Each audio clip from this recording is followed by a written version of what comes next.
মাননীয় প্রধানমন্ত্রী চীন সফর অবশ্যই বাংলাদেশ চীন সম্পর্ককে একটা আরও উন্নতর জায়গায় উচ্চতর জায়গায় নিয়ে গেছে।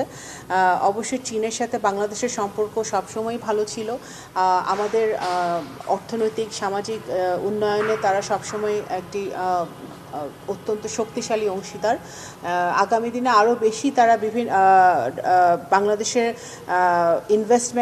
চাইনিজ ইনভেস্টমেন্টের জন্য যেই ধরনের ভূমিকা চাইনিজ সরকার রেখেছে এই মাননীয় প্রধানমন্ত্রী সফরে, আমরা আশা করছি যে এই সফরের পরে চাইনিজ ইনভেস্টমেন্ট আরও অনেক বেশি বৃদ্ধি পাবে, নতুন নতুন ইনভেস্টমেন্ট আসবে এবং যেই সাজেশনগুলো যেই প্রস্তাবগুলো দেওয়া হয়েছে চীন সরকারের পক্ষ থেকে 2+2 এখানে বৈঠক এবং ইকোনমিক করিডোর, সেটা নিয়ে অবশ্যই বাংলাদেশ সরকার আমরা পর্যালোচনা করছি এবং এটা আমরা কিন্তু প্রথম থেকে বলে আসছি যে বাংলাদেশের সরকারের পররাষ্ট্রনীতি বাংলাদেশের মানুষের স্বার্থকে রক্ষা করে বাংলাদেশের মানুষের চাহিদাকে মাথায় রেখে সেই বাস্তবায়িত হবে ফরেন পলিসিটা। তো সেই জায়গাটা থেকে অবশ্যই আমরা এটা প্রক্রিয়াধীন আছে এবং আমরা এটা যদি এটা আমাদের বাংলাদেশের জন্য বেনিফিট হয়, বাংলাদেশের মানুষের জন্য এটা দরকারে আসে, তাহলে অবশ্যই সেটা আমরা বিবেচনায় নিব। 2+2 ফরম্যাটে অন্য দেশের সাথেও ভবিষ্যতে যেতে পারে এরকম? অবশ্যই 2+2 ওনারা পরামর্শ দিয়েছেন, সেটা অবশ্যই আমরা আমাদের এইটা নিয়ে তো আলোচনা হয়েছে।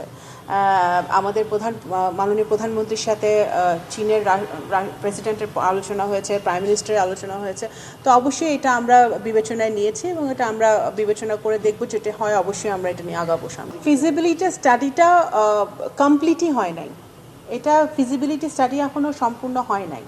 ওই ফিজিবিলিটি স্টাডি করার জন্যে যা টেকনিক্যাল সাপোর্ট দরকার সেটা চীন আমাদেরকে দিতে রাজি হয়েছে এবং চীন দিতে চায় সেটা। এবং আমাদের তো তিস্তা ছাড়াও আমাদের রিভার ম্যানেজমেন্টের একটা সমস্যা আছে সারা দেশে, সেই রিভার ম্যানেজমেন্টেও ওরা একটা ফিজিবিলিটি স্টাডিতে তারা হেল্প করতে চায়, সাপোর্ট দিতে চায়, সেটা চীন সেই সাহায্যটা তারা করতে চায়।